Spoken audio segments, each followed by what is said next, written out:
Testing, 1, 2, 3. Testing. Made fine.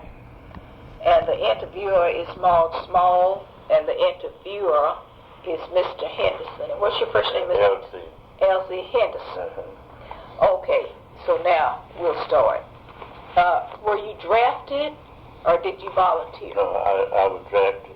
I was drafted in the service, and I went in 1941 after they had bombed Pearl Harbor. Then I went in service, and then I went over to see. Where did you? Where were you drafted from? I was drafted from San Antonio. From San Antonio, Texas. Yes. And then where did you go to do your basic training? I left San Antonio and went to North Carolina. North Carolina. North Carolina. And that's where I took my basic training at. Then after I left North Carolina, we went to New York. Okay, now in North Carolina, how long were you there? We was in North Carolina 6 months. 6 months. 6 months. And that was basic training. Basic training. And what was your basic training like? My basic training was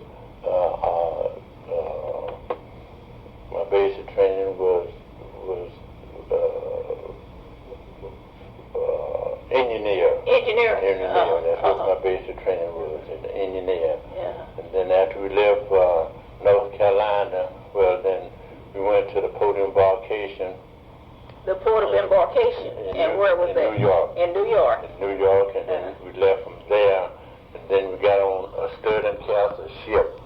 It was about 4,000 or 5,000 people on that big ship with tanks and trucks and all of that. And then we stayed on the sea ocean about a week. It took you a week to get where you were going. Went over to North Africa. North Africa. And that's why what country in North Africa? Do you remember? It was North Africa. I don't know what country it was, but I know it was North Africa. That's why we was getting in port embarkation there. And they were dropping so many bombs and fighting there. And then after they left, we got to How far were you from where they were dropping the bombs? Well, we were about 2 miles. 2 miles. Yes, while we were dropping the bomb. And then when we got to the sea, to land, and those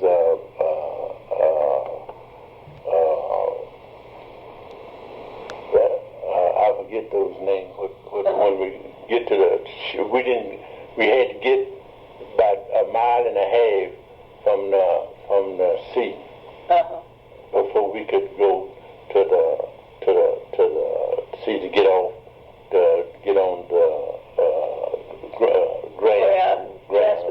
transportation. And then they were dropping bombs. About 2 days there, we was about 2 days there. Then they started dropping bombs there. And then we left there.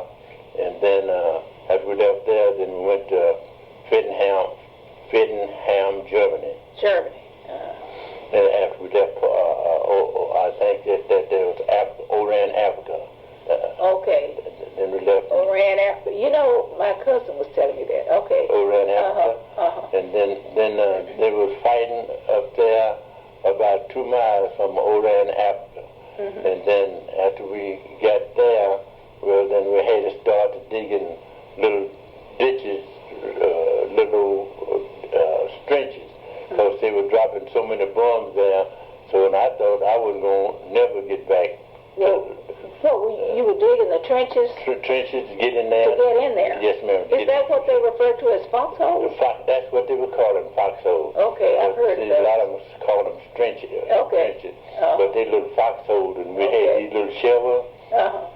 And what happened, it was so many men on that in that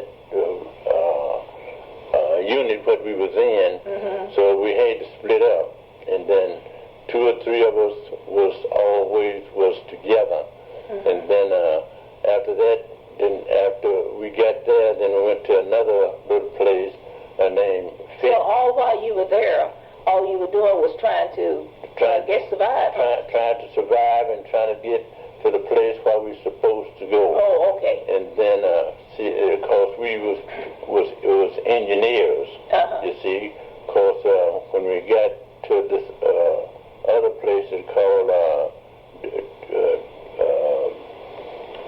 Germany.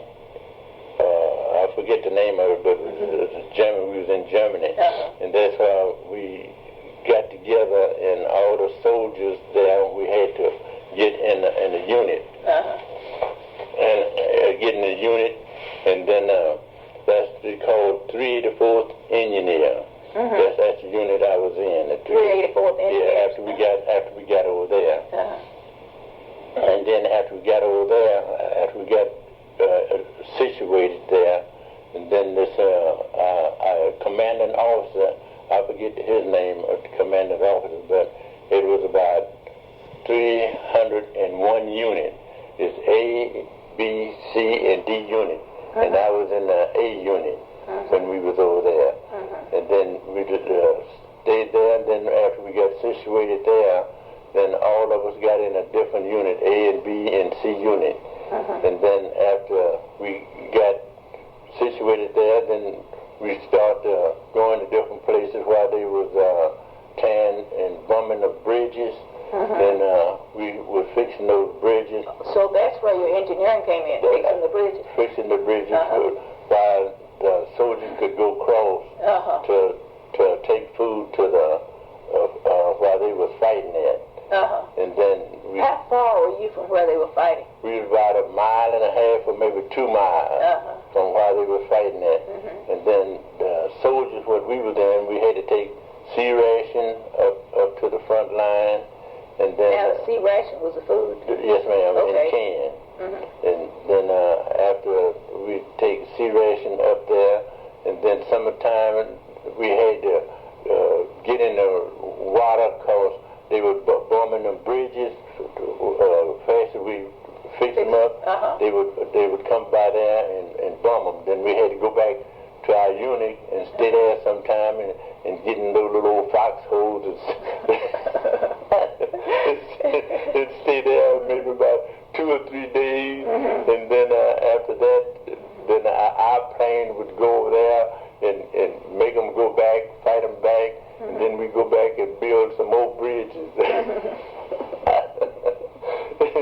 And then after that,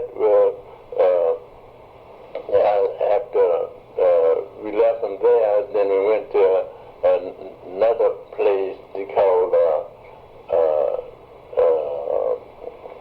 I forget the name of this. It might come to you after a while. Yeah. Then we went after our plane fighted them back. Then we moved on forward to up from where our soldier was fighting them. We take them on, went back to them, and then after that, then we got situated there, and then after about a year later, then. So you did that for a year? Yes, ma'am. We did that for a year. And this was pretty much, your days were pretty long, weren't they? Yes, About how long? Oh, the days? I mean, was it like sun up to sundown, or how many hours a day? Sometimes we had to stay there maybe 12 hours. 12 hours? Yes, ma'am. And then you go back in your little foxhole? We go back in our little foxholes and sleep, and then another unit. See, another unit would go up there and fight, you see. And after that, well, that unit would go up there and fight, and then that unit would come back, and then... So you go back and use some rest. And then we'll go back and get some rest. And then after that, the airplane would go up there then, you see. In fact. So see, it's about... It's okay. It's about 4 or 5 units in this organization. There's a 384th Engineers, then there's a 28th Quartermaster, and then we had another unit. It's called Fireball Unit, and that's the unit would go up there and fight a while and come back, and then another unit would go up there and fight a while and come back. But the 384th Engineer, see, we would stay back and build up the bridges when they tear them down, while the other unit would go across. long did you have to stay before you would go back and get you some relaxation place? Sometimes we go back and stay maybe a week. Okay. Stay a week before another unit would go up there. Then after they stay a week up there, then the other unit come back, and then another unit would go up there and stay. Now, when you would come back for that week, what would you be doing then? Going back to your rest? We'd be going back resting, and some of us would be fixing the trucks, and then some of the units would be doing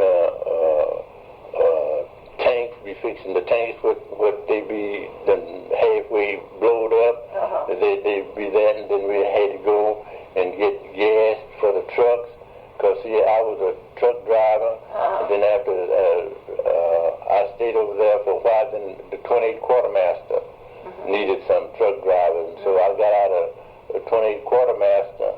I had a 3 and 4 unit. Then I went to the quartermaster, 28 quartermaster, and then. So really, you were not getting rest. You were just changing what you were doing. They were changing units. Okay. See. But now, sometimes that when we was on the road going up there, well, you see, we'd go into another unit, and then we'd stop there before we go on to the front line. See, we'll drive to the front line, I guess, about 1/4 mile. And then another unit would take it to the front line, because they wouldn't let us, the 384th Indian Air, they would let us take it just to the quartermaster, and then the quartermaster take it to the front line. And then after some of the people got killed, then the 28th quartermaster needed some more drivers, and I was one of them. So, and I drove to the front line, I guess about 1/4 mile. And then I could see people getting killed and blowed up and all of that. And I got kind of scared, because I thought I wasn't going to get a chance to make it back. And then after that, well, the war was just about over.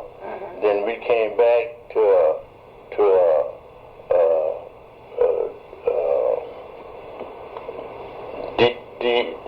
this German town. I forget the name of it. But anyway, we come back to this little town, Germantown, and then after that, then we all stayed there, I guess, about a year. No, a little over a year, about a year and a half. We stayed there, and then after the war. Well, what were you doing there that year and a half?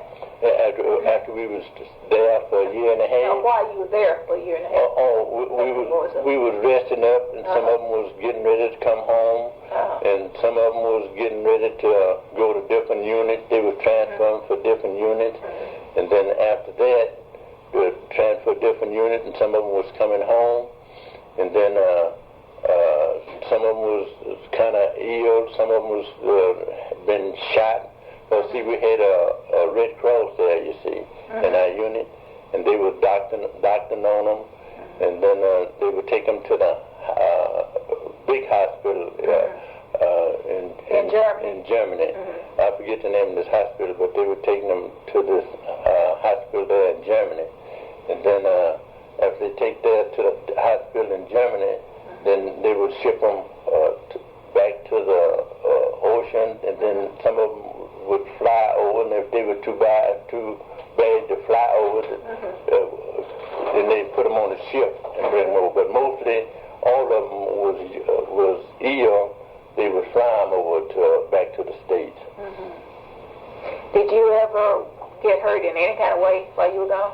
The only thing, when I was in this 28th quartermaster, what happened, this sergeant, my commanding officer, what he told me, he said, well, Henderson, he said, he called me PFC. He said, PFC, he said, what I want you to do, he said, take this truck, he said, and take it up to the 24th quartermaster. So I told him, I said, Sergeant, I said, that truck is not going to make it. He said, well, he said, when the company commander give you command, he said, you're supposed to do it. So I told him, I said, well, all right then. I said, I'll go ahead on and do it. So he gave me an order to take it up there. Before I got to the company, the 24th quartermaster, before I got to the 24th quartermaster, the truck broke down. And so, and when you're in the service, you're not supposed to leave any kind of government equipment. You ain't supposed to leave that. You're supposed to stay there. And so it was raining and it was cold. And so I went to this German house, and so I called his name was Sergeant Clinscale. That was his name. So when I called him, I said, Sergeant, I said, my truck done broke down. I said, what I told you that it wasn't going to make it, I said, broke down. So I told him, I said, it's cold and raining. So I said, I'm not going to stay with, he said, if it's freezing, he said, PFC, he said, you stay with that equipment because you ain't supposed to leave government equipment. So I told him, yes, sir. So when I went back to the truck, I locked the truck up, then went back over to the German house while I made the call there. I stayed there, I guess, about an hour. Nobody showed up. I went back up there and checked on my truck. Nobody had showed up, so I went back down to the house. And so about midnight, I seen a couple of trucks around my truck up there, and I went up there, and that was them. That was a wrecker to come put it in. And so they pulled it in, and I went on back to them. When I got back to the company, well, place of them just keeping their mouths shut, they told me, they said, well, we had to go up there and find Henderson because some of them called me Henderson, some of them called me PLC, and some of them called me Roadrunner. And so I went on to the company with them. When I got back there, well, they had told the Sergeant Clinscale that I had left the truck. And so after he knew that I left the truck, so he told me, he said, well, Henderson, how come you leave the truck? I said, well, it's cold and raining, I wasn't going to stay there and freeze. He said, well, we're going to have to court-martial you. So they court-martialed me, broke me down out of my little one stripe, and so they put me in the guardhouse. So I got kind of angry, and so it was two guards guarding me. So I got kind of angry there, and so of course he busted me down and put me in the jailhouse because I told him the truth, because the truck wasn't going to make it. And so after that, they put me in the guardhouse. And it was up over the order room. And so what kind of room was that? The order room, down underneath the little guardhouse over there, the order room where they had the laundry and washing, drying, washing all of that for us to wash our clothes. So these two little guys up there, they were drinking potato snap. And so what's potato snap? Whiskey. Whiskey. So I was peeping out of my little bar there, and I asked them, I said, well, why don't y'all give me a little drink?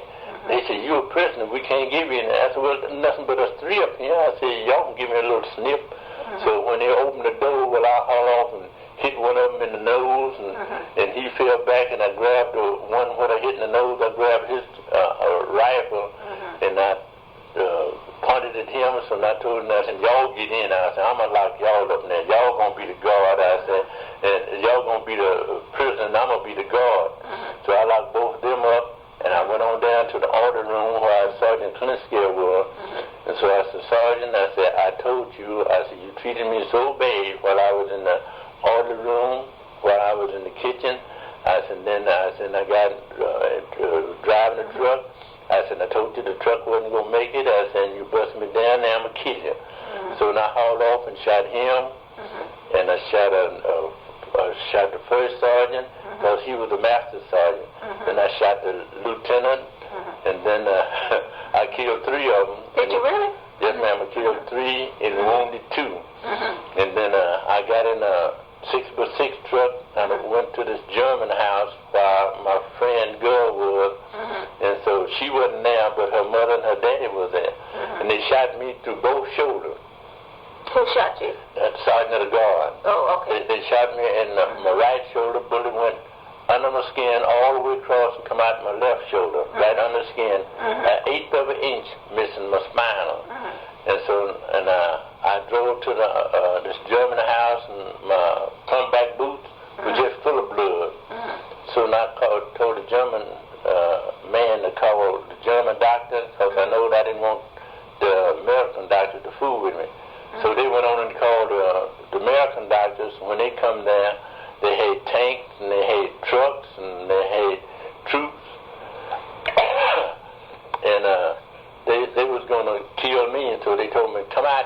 with your come out, sergeant, with your hand up. So when I came on out with both my hands up, they took me on to the hospital, and I just about to bleed to death. Because when they took me out, I was just blacked out. So after I got to the hospital, well, they told me, they said, well, this captain told me, said, he done killed them men, said, we ought to let him die. And so this colonel said, no, we're going to cure him, and then we're going to try him and see if he's guilty, and then if he's guilty, then we'll hang him. And so after that, well, they got me well, they had my trial, and they hauled off and dismissed my case. They said, well, sergeant shouldn't have did that, so they had seen what the sergeant had did to me and everything, and so they dismissed my case. But before they dismissed my case, I broke out a prisoner. I broke out of there, then I went to another Germany, called it Horseshoe, Germany. So I went there, and then they caught me. They put me in the guardhouse there, and then after they found out that I was a runaway prisoner, they put me in a little hospital with another little boy. So we set the hospital on fire, me and this little boy, little soldier. Was he another U.S. soldier? U.S. soldier. Was he also in trouble? Yes, he had raped one of the German girls over there. Okay. And so after we set the hospital on fire, then they finally put some tear gas in there. Then after they put tear gas in there, then we got unconscious. Then they hauled off and took us out of there. And then they took us to another place. While I was dropping, I put us in this Excuse me? This is the record of the trial. Okay, thanks. And then after that, then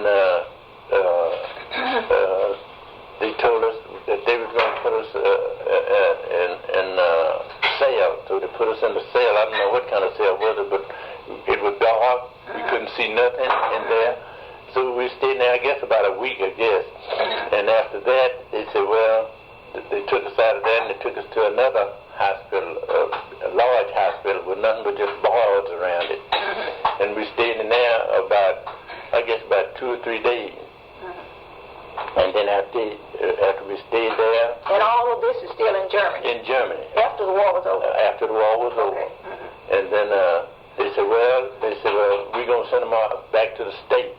And so this other soldier, I don't know his name, but this other soldier told me, said, well, Henderson, he said, look, he said, if we get back to the States, he said, they're going to kill me, and they're going to kill you, and then I'm going to be in prison for life. He said, I don't want that.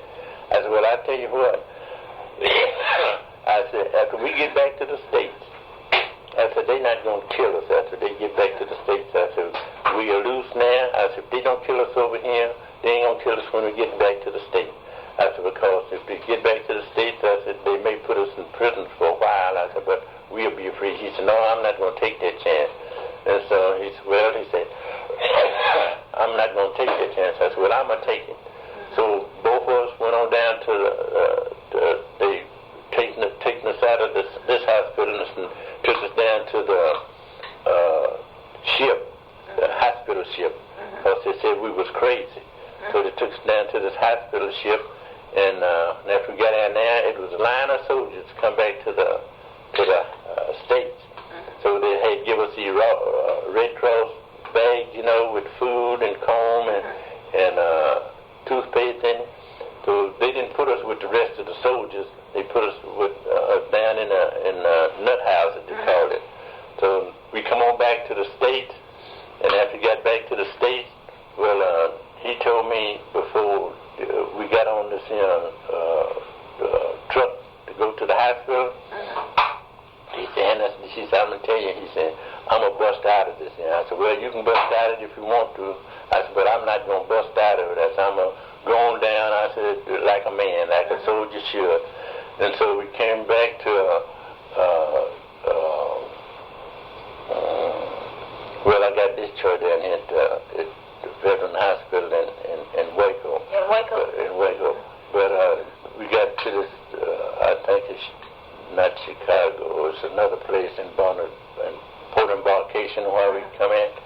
So that was when you came back from Germany to the United States. Yes, ma'am. And when did you come back to the United States? We came back to the United States in 1946. Okay. 1946, and then after that, well, we got back to this hospital down here in Waco Hospital. VA Hospital in Waco. VA Hospital in Waco. And they took you there? Well, we left from Pennsylvania. Okay, Pennsylvania. Pennsylvania. Okay. See, in that hospital in Pennsylvania, Veteran Hospital in Pennsylvania. Well, we stayed there, I guess, at least I stayed there about a month. And that's when we separated. And then he come to my room there while we were there. He said, Henderson, he said, I see you got some clothes. He said, what I'm going to do. This is the same guy that had been with you. Same guy with me. So he said, well, I'm going to leave. I said, well, you go ahead and leave. And so one night, we heard the siren going loose, and so I said, well, I guess that's him. I feel that he had left. But I stayed there, I guess, about a month. And I'm talking about I was treated like a king. Oh, really? I was going to Pennsylvania, sitting, I was going where I want to go and come on back. And after a month, well, they shipped me to this Waco hospital down here in Waco. And then I stayed there, I guess, about 6 months. And my mother, my father, and my older sister, they would come up there and see me every weekend. And so one weekend, they came up there, and so the doctor had done called them, but they didn't tell me. They called them and told them that I was getting discharged out of that hospital up there. And they came up there and got me. And after they came up there and got me, well, when I left out of there, I know exactly what time it was when I left out of there. I left out of there at 2 o'clock in the afternoon. I left out of there, and then I got my honorable discharge. You got an honorable discharge? Honorable discharge, and I go to the hospital. I don't have to pay for my medicine, and I don't have to pay for anything. I get all of that free of charge.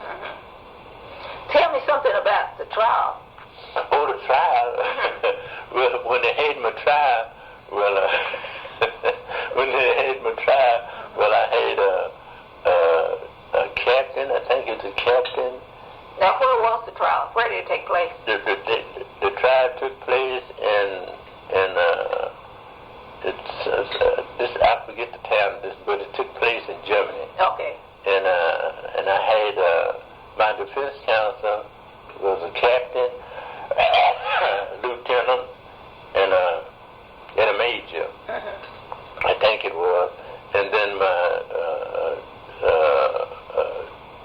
what you call it when they're against you? Prosecutor. Prosecutor. I guess. Well, I think they're prosecutors. Okay. You know, they're the ones going to hang me. Right. And so they hauled off and told the jury that I had killed this man, and I wasn't supposed to kill him. So they told me, they said, well, he just was a soldier, so he's supposed to do what the commanding officer told him to do. And so after they told the defense counsel, my prosecutor told the defense counsel to go ahead on and prosecute me. Well, they hauled off and prosecute me and give me this and in this regular trial here on the 22nd page is to be hung by the neck until dead. And so they took me on to the prisoner. And then after they took me to the prison, well, I stayed there, I guess, about 6 months. And then another man come up there, another captain, no, he's a colonel, another colonel come up there and told me, he said, well, Henderson, he said, let me tell you one thing. He said, we got everything, he said, in your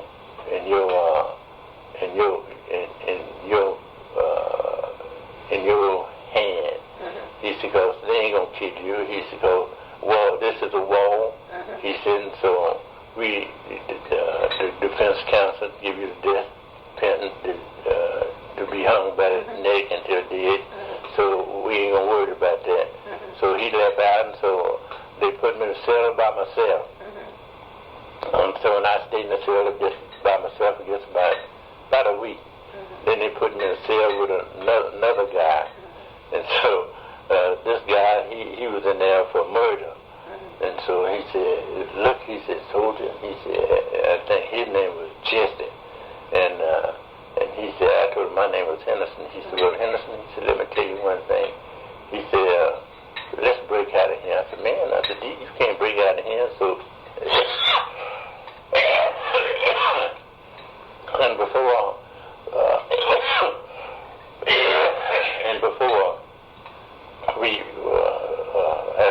after I was in there with him about a week, so he then got a little tinsel and forks and things that you could dig out with.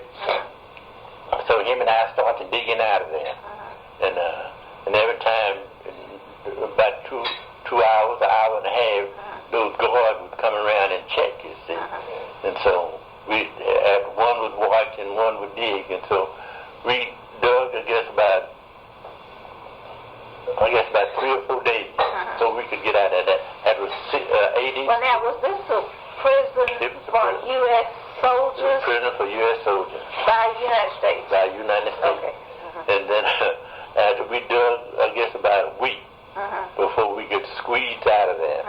So finally we squeezed out of there, and then he went one way and I went another way. And then, but while we was in there, I could hear my mother praying for me just like I'm talking to you. And I wasn't saved at that time. I was just a mean soldier. And so we broke out of there together. He went one way and I went another way. And then after we left from there, got out of that, because it wasn't no barbed wires around. It was just a building with bars on the windows, you see. But then if you could dig through the holes, where did you go when you got out? Well, I left from there, and then I went to, at that time we was always in Germany, at that place there. We was always. But I mean, you were on your own when you got out. I was on my own, and he was on his own. And where did you go? I went to a place that's called Fittenheim, Fittenheim, Germany. But before I got to Fittenheim, Germany, I was trying to get back to the States, and I didn't know no way but getting back to the ocean or sea or whatever it was. And so, every night that I would go to some camp, Negro camp. Negro camp? Yes, ma'am. What were Negro camps? Soldiers. Oh, where they had Negroes all together? All together. Okay. So I would go there and eat that, because I had done went to another camp and got me some clothes, army clothes, old coat and everything, you see. But how did you eventually get back to the service? Did they catch you, or you just went back? They caught me to see when I went to, but I'm going to come up to that. Okay, Come up to that. So after I got out of that, after I went to the soldier camp, well, I was just like a soldier there. And so, I went in and ate, and I slept there. And then I said, I better leave out of here and try to get back to the States. And then what I did, after I left this camp here, I was going to another camp, and then I was walking. What I would do, I would walk in the nighttime and sleep in the daytime with the camp. So one day it was raining and cold, and I got to this camp here, got to this Negro camp, and so when I went in there, they were looking for two guys, a white guy and a black guy, and they said, we don't have no runaway here, and so when I heard them talking in the order room, you ought to seen me getting away from that camp, because everybody knows the soldiers in the camp, you see, and so I got on the road, and so when I was going to this other camp about 2 or 3 miles, or maybe it's 100 miles from there. And so this truck was coming down the road, and when this truck drove up beside of me, well, I was thumbing, see, see, because it's raining and cold, so now it's thumbing, I thumbed the wrong truck. Oh, okay. It wasn't the truck, it was the wrong Yeah, okay. And so that was the source. And that's how they caught you? That's how they caught me. And then, see, that's when they took me to this hospital. About me and this other... Then when you got to that hospital, well, did you eventually get another trial, or how did you get free? No, because they had my record, you see, and I didn't get none of the trial. They just... So they just put you in there? They put me in there, because, see, the file... And when they put you in there, is that when they put you in with the mental patient? A mental patient. So did you get out as a mental? No, see, because they treated me there at the hospital, and they know that I was all right, you see. Okay. And that's when I left this hospital and came back to the United States. Okay, and when you came back to the United States, all of these charges were just dropped? All them charges were just dropped from me. So now I was a free man. Yeah, you ought to read that record. I will. I will. So now when you got back here, how did you find things when you got out of the Army? Well, after I got out of the Army, ma'am, and I got in the service, well, what happened, my mother, and I went back and stayed with my mother and my daddy. So you hadn't married then? No, Lord, I didn't get married till I was 29 years old. Oh, okay. And so after I got back to the States, and they dropped me, dropped all charges against me, and I got my $5,000, either $6,000 back pay. I got all of that, and then I went over to my sister's in San Antonio, and I was staying with her because I was looking for me a job. So they told me, they said, well, Henderson, they said, well, what were you working at when you left and went back when you went overseas? I started working with Highland Park State Bank. So they said, what you do? They said, you go back there, and they're supposed to give you your job back. So and I said, well, that's how I do that. So I went on back to Highland Park Bank, and so they had to... Highland Park Bank in Dallas? No, Highland Park Bank in San Antonio. In San Antonio, okay. And so when I went there, and so, well, but one man left from there, and all the employees, when I left from there, Mr. Frank was his name, so he wasn't employee, that's hired in, so he had went to a book, he was putting with books. So now I went to him, so I asked him, I said, Mr. Frank still here? He said, no. Mr. Frank is not here. So he said, he's here, he said, but he's not employee, don't hire employees no more. So he's back there with the people that, with the books. So I went back there and talked with him. He said, well, Mr. Henderson, he said, you done made it back out of service? I said, I'll come and get my job back.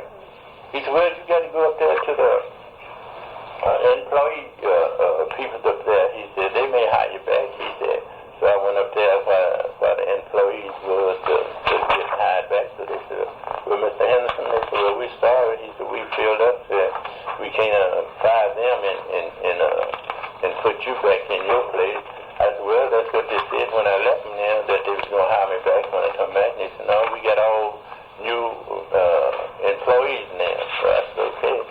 So then one fellow, when I was going out the door, so he said, well, you go up to Highland Park cafeteria. He said, they may hire you up there.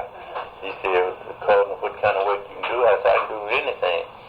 So when I left, I went on up there, and so when I got up to Highland Park Bank, well, they said, I used to go up there when I was at the Highland Park Bank. Well, I used to go up there and eat sometime at the Highland Park cafeteria. And so Mr. Dave, he was up there. So, and he said, Henderson, you done made it back. He said, I thought they didn't kill you over there. I said, no. I said, they didn't kill me over there. I said, I came back. So I went down here at the Highland Park Bank. I said, to get my job back. I said, but they said that they wouldn't hire then and there. They filled up. He said, well, they're supposed to give you your job back. He said, you come back safe and sound. He said, they're supposed to give you your job back. I said, no. I said, they didn't give it back. said, well, you looking for a job? I said, yes, sir. He said, well, what can you do? I said, I can do anything. He said, well, put on an apron on and get on back there and start the cooking with Lupe. And so that was a Mexican. And so now, I said, well, I got to go back and tell my wife. He said, well, come back in the morning. So that's how you got your job? I went on back and told my wife. See, I had married then. So I went on back and told, but not just him, but my first wife. Her name was Mildred. So I went on back and told Mildred. I said, well, I didn't get Highland Park Bank. I said, but I got Highland Park Cafeteria.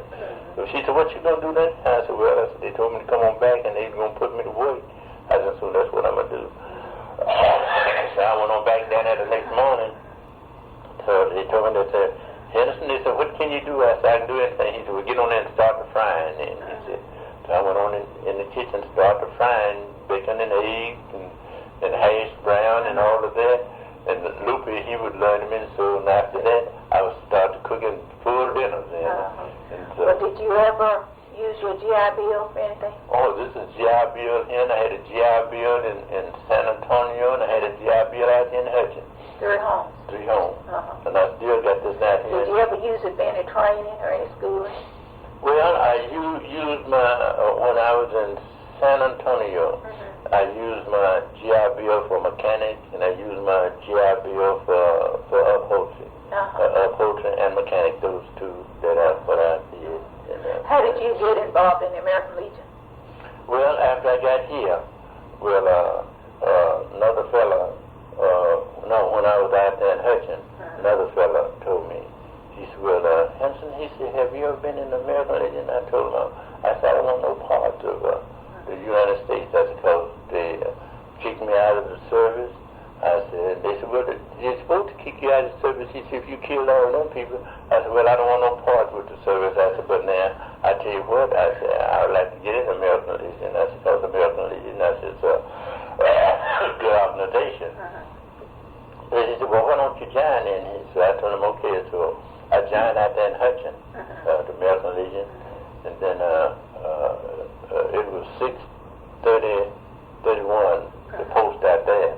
And then I stayed out there in that 6:31 post out there, I guess, about 2 years. And then after that, I met another guy down here. So he told me, he said, well, Henderson, he said, you sending your money, he said, to Austin all the time. He said, well, why don't you join 802? See, my wife is in it too now. Yeah, that's how I met her. So I said, well, I tell you what, then I said, I would join 802. So I went and joined 802 American Legion. And then I did want to join Well, it's really been, I mean, interesting hearing your story, and I know other people will find it interesting too. Is there anything else that you can think of, anything in particular? How do you feel about the military now? Well, I feel like the military is all right if they, treat people right. But at that time, I guess everybody was scared, and everybody was because they give us so many shots when we was in the service. It wasn't funny. I said they give a shot to not to be scared, to give a shot to just fight, stuff like that, you see. And you didn't know what the shots were for? No, they just gave you shots? Yes, you shot. But see, when I was in the service, I didn't care about nothing. To tell the truth about it, I didn't care whether I live or die. After we got to our destination where we were supposed to be, and set up our little camp, while we had to go take shots for different kind of diseases and all of that, you see. And they didn't tell us what the shot they were giving us for, and so I think that's what it was. I think that's what set me off, you know what I mean? Because I wasn't too evil guy when I went in the service. I wasn't evil at all, because I didn't believe in killing, and I didn't believe in fighting. So you think the military changed? Because my mother called me crazy when I come out of service, because when I got out of the service, I started drinking like a fish. And I know one night I come from the beer joint, and I'm telling you the truth, I was so drunk, my oldest brother, my mother said, go in the bathroom and get one of them big towels and wipe his face. And so they got a big towel and wiping my face. This I was just slobbering at the mouth just like a mad dog. And I grabbed the towel with my teeth and I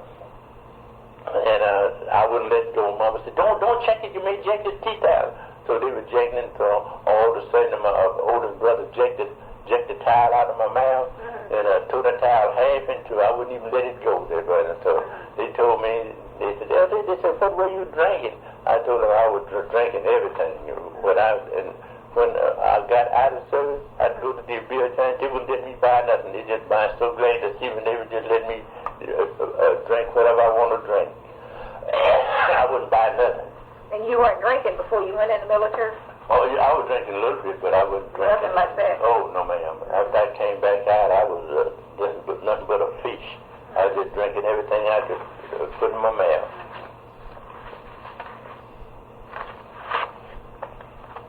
Okay. Well, I really appreciate this, Mr. Henderson. Yes, ma'am.